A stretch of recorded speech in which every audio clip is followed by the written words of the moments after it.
Hello. Hi.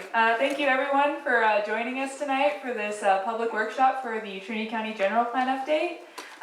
We are joined today by our general plan consultants, Minter Harnish, and our sub-consultants who focus on various aspects of the general plan to make sure that we have a wide and comprehensive general plan update for the whole county. So right behind me is a brief presentation on kind of where we're at currently on the update and what the strategy is to get that update going, as well as the zoning ordinance update, as well as the EIR, which will kind of be the environmental review for all of this. And then outside, I'm sure you saw all of the workshops that are set up. And so we have some really fun booths. If you could spend a little time doing that afterwards to help capture everybody's comments and opinions on various aspects of the general plan. So without further ado, I will turn it over to Brent to deliver this presentation. Thank you.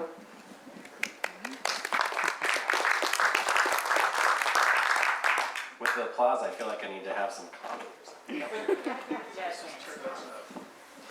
There we go, perfect. Okay.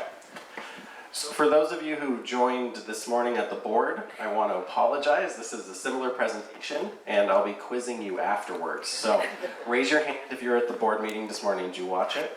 1, 2, 3, okay. 4. You just want to follow me and we'll do our quiz now.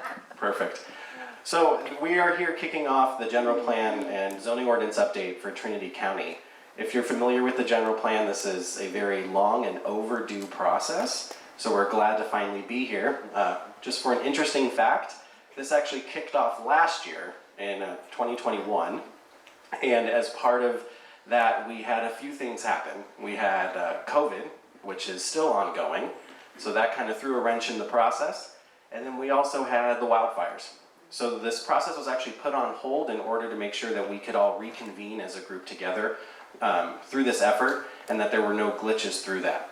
So we've been working hard with county staff to get to this point, so we're glad to see all of you here this evening. Just so you're aware, this is the first community workshop of dozens, I will say. All of these community workshops will be held throughout the county in the different supervisorial districts, so they will not all be here in Weaverville. And that's to make it convenient for everybody. So if you did travel from other parts of the county, we will be going to different locations, and that way we can try to expand the outreach to get more and more information that will influence this plan. Because in the end, I can stand up here and I can tell all of you about your county on a data and technical driven level, but I don't live here. You all live here, and that's what's important. So what we do is we gather all of this feedback from all of you, because that's what makes the plan, which meets your purposes and your needs over this time frame that we're looking at. So I'll just go through some brief introductions and explain who we are. My name's Brent. I'm Brent Gibbons. I'm the project manager for this effort. There's 3 gentlemen here on the screen, including myself. We have Jim Harnish. He's here in the front. He's the principal and owner of Minter Harnish. And then we have Michael Gibbons as well. He's over here. He is our assistant project manager. And we do share the same parents, so I think we're related. I do want to point out Minter Harnish is a planning and consulting firm. We're based in Sacramento, founded in 1985.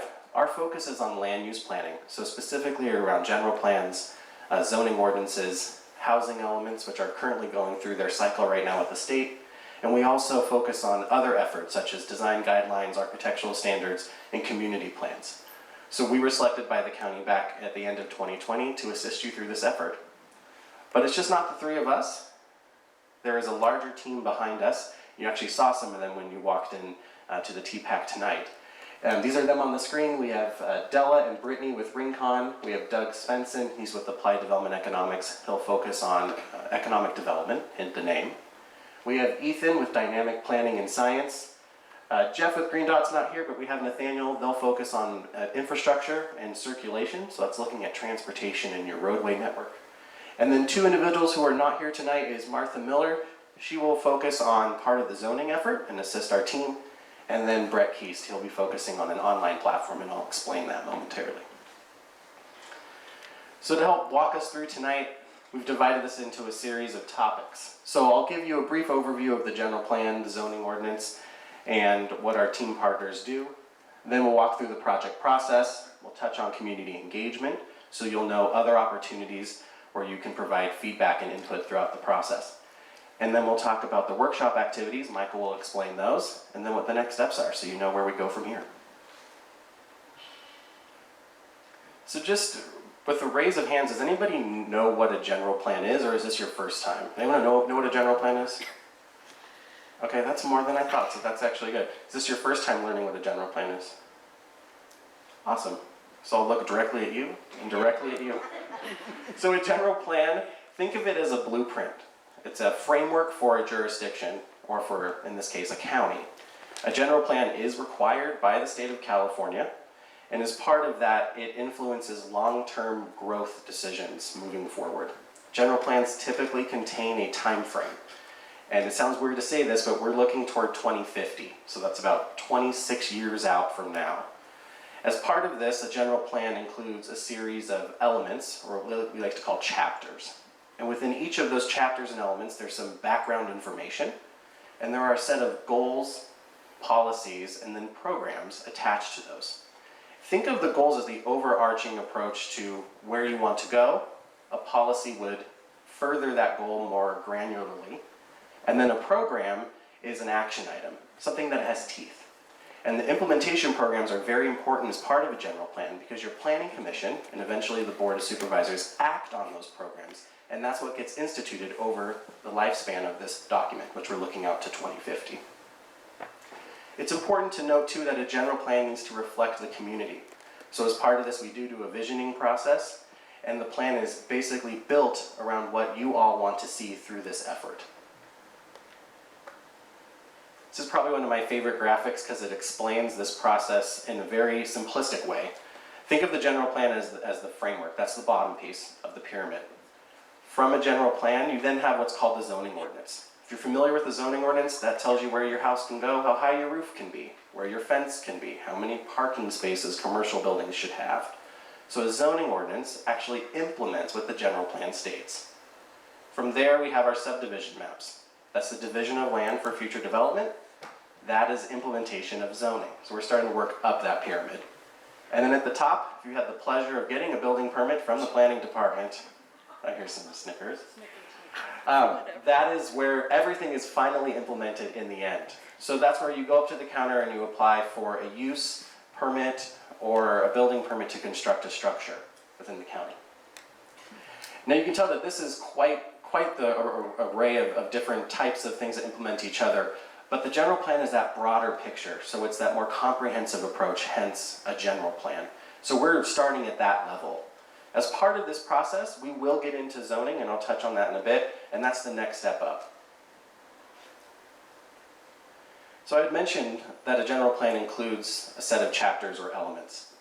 And the state has guidelines that they put out that mandate the certain topics that have to be covered within each jurisdiction's general plan. And what's important about this is your current general plan has not been comprehensively updated for quite some time. So each of the elements in your general plan have been updated during separate cycles. The oldest element you have was last created in 1973.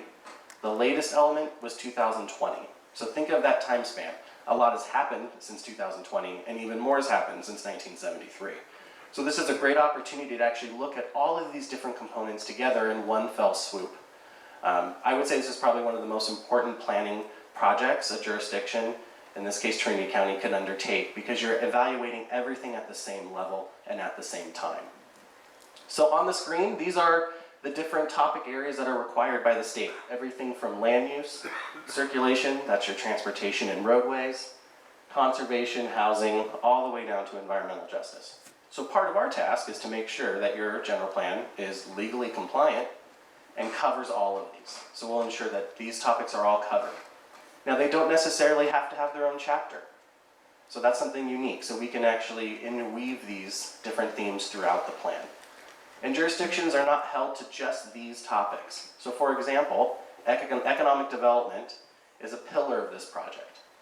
So it is an understanding that there is the potential to have a standalone economic development chapter as part of this project. Okay. State requirements. So I always like to say, don't shoot the messenger. I'm just laying out what the state has. But there's been a lot of changes in state law, especially since some of your older elements have been created or updated. So as part of this, we're going to make sure that the plan is completely and legally compliant. These are just some of the topic areas where new state law is covered. Everything from tribal consultation, wildfires and flooding. It's a lot of new legislation that deals with evacuation routes and when it comes down to fire safety, climate change adaptation and housing and streamlining. Obviously there is a housing crisis in the state, lack of housing options and affordability. Trinity County is not spared from that. And so what we do is we log all of these new state laws and make sure that they're all checked and they're all met as part of this plan. So why update it? Why now? Well, it's been a long time coming, and through this process, the county felt that it was best to basically do a comprehensive update and not piecemeal it like it's been done in the past. And with all the new state legislation, this is the perfect time to make sure that everything is in there cohesively and that all the different elements are consistent. You want everything to be consistent across the board. Sometimes when elements are updated separately, you start to lose that consistency between them. There's also the opportunity to refine some of your existing goals and policies. So as part of this, we're working with county staff to evaluate all of those components that are currently in your general plan now. And lastly, this is probably one of the biggest things we're charged with, is community engagement. Because it's not my plan, it's your plan, and I'm just here to help facilitate and mediate it, and help provide maybe some clarification on state laws when they come up.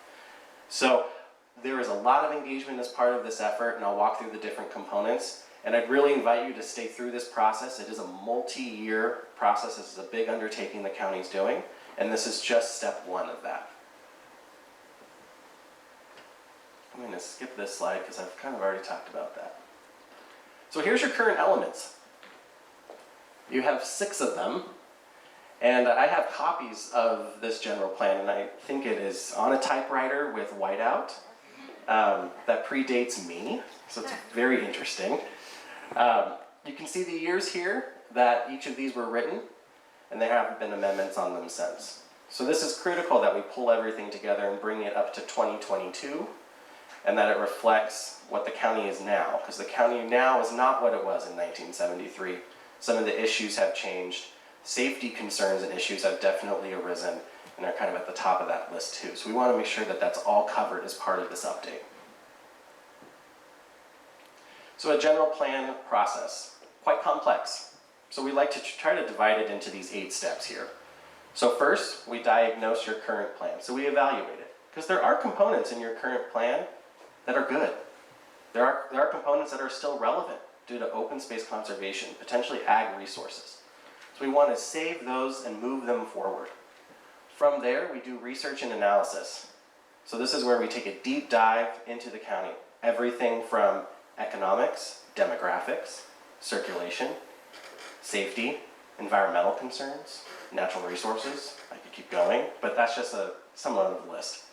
And from all that research and analysis, we actually prepare one of our first deliverables, which I believe we're targeting to come out toward the end of the summer, potentially early fall, and that's called the background report. The background report is, think of it as a snapshot of Trinity County in 2021, 2022. It looks at what's on the ground today, what are the demographics, what's the population, what's the employment. And what we do is we use that as a starting point. We need a foundation to look forward to and from. So that background report is critical because it also helps tee up the eventual environmental impact report that's required by state law through CEQA.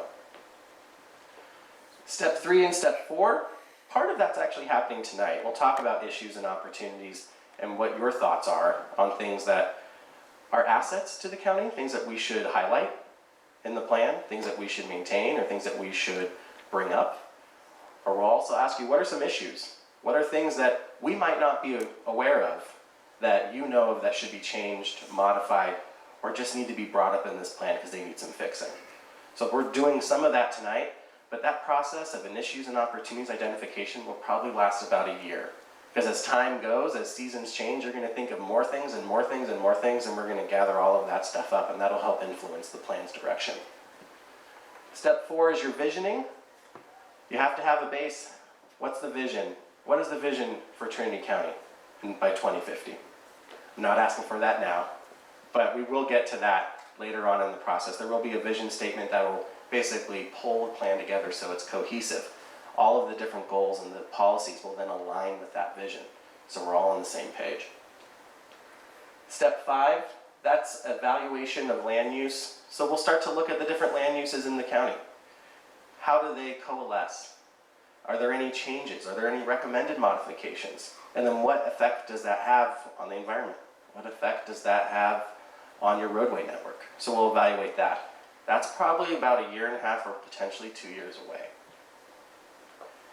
Number 6, that's the meat. That's called a policy document. That's where all your goals, your policies, and the programs I talked about that the board implements, that's where all of those will be housed. Number 7, that's fun for those of you who like environmental. That's our environmental impact report. We do that so we can mitigate any potential impacts that future change might have. And then 8, it's what we all hope for, is a successful adoption. So we want to get to that point. And looking out, that probably would be 2024 or potentially into early 2025.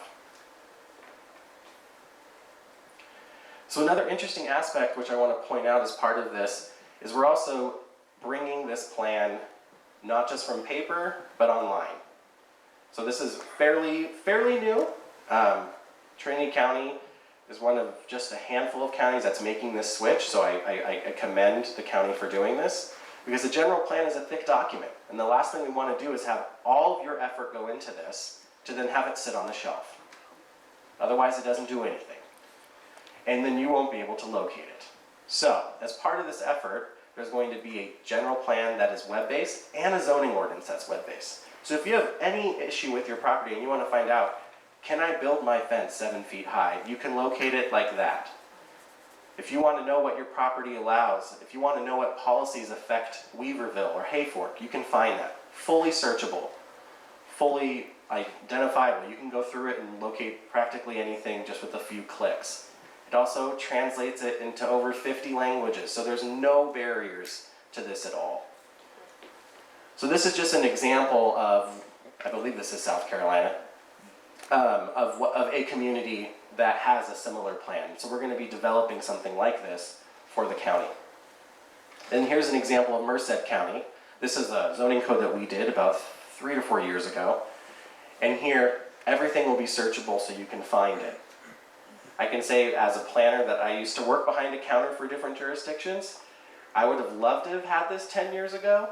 It's very helpful. And it's not only helpful for planning staff, but it's really beneficial to the community because you can find answers very quickly, and it lessens other burdens.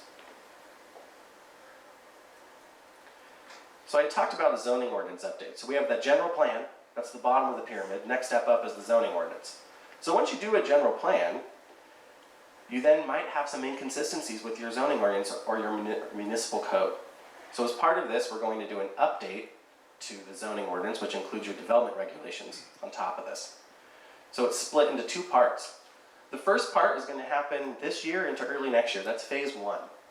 And that is because there are several parts of the zoning code which are not compliant with state law. And so what we want to do is limit the chance of litigation and make sure that you're fully compliant. So we're going to look at several areas of updating, and just those few are listed here, just to make sure that you're out of the clear. Part 2 happens at the end of the process. And that is, after the general plan is put through for adoption, we'll go through and comprehensively update the entire zoning ordinance. We'll update development standards that do not reflect necessary best practices, or if there are areas that are confusing in your zoning ordinance now that just need some cleanup. Limiting acronyms, limiting jargon, limiting legalese. I can't even understand that on a daily basis, and we want to make it as clear and as straight and upfront for all of you to use. This too will be digital. So as part of this, the zoning ordinance will take a completely different look. Right here is an example of a table. This is a contemporary way of showing development standards. So you have your zones across the top and all the different uses. So you can compare what is actually allowed on your property, see what's by right, that's a permitted use, you can go out and do it, or what requires a permit. So that we're going to take a deep dive at that point, this is about 3 years out, and really start to evaluate permit processes. Where do permits go? Do you go to planning commission? Do you appeal to the board? What kind of uses can you do on your property? How tall can your home be, your fence? Those are all the granular level details that we'll take, and we'll make sure that it's consistent with your new general plan. So I'm going to jump into the project process, and this will just give you an idea of the different phases in a graphic format. So we have nine different phases here. We're technically in phase 1, but we're kind of working on 2 and 3, but we're not fully in depth quite there yet. So this process will probably last, I'd said, until the end of 2024, early 2025. We all hope to get to step number 9. I do want to point out that there's these 2 other arrows. One's orange and one's purple. Those are engagement pieces. So community engagement will last all the way through the project. Every public meeting is considered community engagement. There'll be workshops, there'll be pop-up events. We're going to be at the fair, hopefully every year, trying to get more and more people to give their thoughts and opinions. And when things are released for your review, those things will be available as well. So speaking about community engagement, I want to touch on a few things. So it's important that the project is recognizable. So what we've done as part of this is we've developed a logo. The logo is actually based on a photo of one of our staff that our staff members took up at the Trinity Alps. So we try to make things as localized and as identifiable as possible. This logo, when you see it, you should think general plan. So this logo appears on all of our boards. It appears on our business cards. It appears on flyers. It'll be on the project website. So whenever you see that, you'll know that this has related to this project. There's these cards up at the top. Those are business cards. They're actually at the welcome table. You're free to take as many as you'd like. Those business cards are easy to hand out. You might have a neighbor which might not have known about this event, but would like to know, I hope. You can hand them the business card. There's a code on the back that they can take a picture with their phone, and it'll take you to a project website and I'll touch on. So it's important that this becomes recognizable over the next few years, and that this helps push more outreach through the process. We also have a general plan website, Trinity2050.com. So anything you want to know about the project, head to this site. It'll have all of the deliverables. So any product that comes out for community review, it'll be on there. It'll notify you for all your meetings. If you want to attend, it'll be on there. Anything you want to know about the general plan, if you're really interested in why the state makes you do this, that information is currently on there, and you can read about it. So this is the hub for the project. So I highly recommend that you take some time to look at this and follow it through the process. There's a few things I do want to point out on here. There's these 2 boxes, and they're going to be on the far side of your screen. One is orange and one is green. The orange box, that's a sign-up box. If you actually signed in when you came in today and gave your email, we'll actually put your email into this, and it basically will send you notifications of any meeting or any product that's put out for a public review. So you can stay on top of this project. When the project ceases, the emails cease. So we're not going to send your email out beyond that. The next box is green.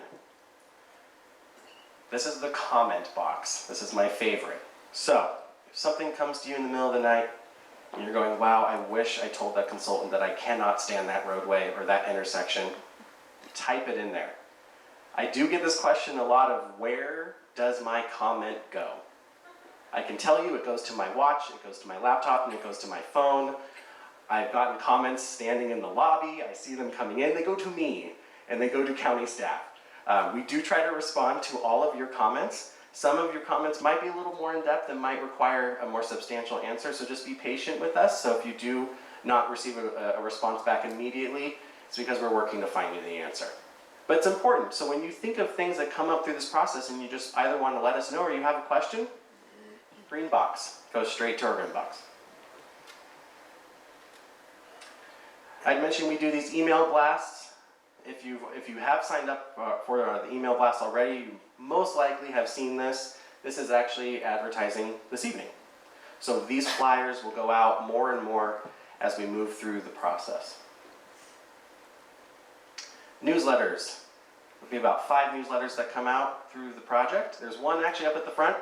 That's the one I recommend. I think it's one of the most important ones. It lays out everything on this project, everything from project process, and explains. So if you have a chance, grab one at the front. These will be available at the planning counter. If you want to view it online, it is on the website, so you can download or print if you'd like. We do make sure that we try to do as much outreach as possible, so we do link to social media networks and other avenues. And this is where I ask the community here too. If there's any other way of outreach that you think would be beneficial to spread the word, we're completely open to new ideas. This is just not an end point. This is the starting point for this. Workshops. This is the first one. So we do workshops and pop-up events. And I'd mentioned that we're going to do workshops in each of the supervisorial districts, so we'll be able to try to get as much outreach as possible. We also do pop-up events. I know that everyone in this room has a life. Everyone is busy. So for us sometimes to say, hey, all of you, meet us here on this one day and one night doesn't work sometimes. So as pop-up events, what we do is we try to come to you. So if there are community events, if it's outside a grocery store or a coffee shop, you will start to see us. We will be around to provide more information or if you have questions. So that's kind of a different format that we're playing with on this. I think it's important too because Trinity County is vast. It is not just Weaverville, or it is not just Hayfork, it is not just Coffee Creek. So it's quite a large area that we're looking to cover. And then these are some of the different flyers that we're looking at. I do want to point out this one here. This one, if you sign up for the email, this will go out, I would say, in the next week. We're having a fair booth this year. So we'll be there for the entire duration. There will be different exercises and activities than what's here, and we'll be reporting out different things. So I do invite anyone here, if you're going to be at the fair, stop by our booth. There'll be more information than what's here tonight, and we plan to try to do this on an annual basis through the project. And then lastly, we have something called Technical Advisory Committees. These are called TACs. These are advisory to the Planning Commission, and they are advisory to the Board of Supervisors. And what they do is they review documents and add input before public review. If you're interested in being part of a TAC, county staff will gladly take your information and we can go from there. The TAC groups are just starting and there can be additional ones moving forward. So, I'll give you guys a break from my voice. That sums up basically the general plan process and what we're doing. Michael here is going to walk through the different activities for the evening, and then he will disperse us. If you have any questions, you can pull any of us aside, and we'd be glad to answer them for you. So I appreciate you all taking the time. Thank you. Thank you.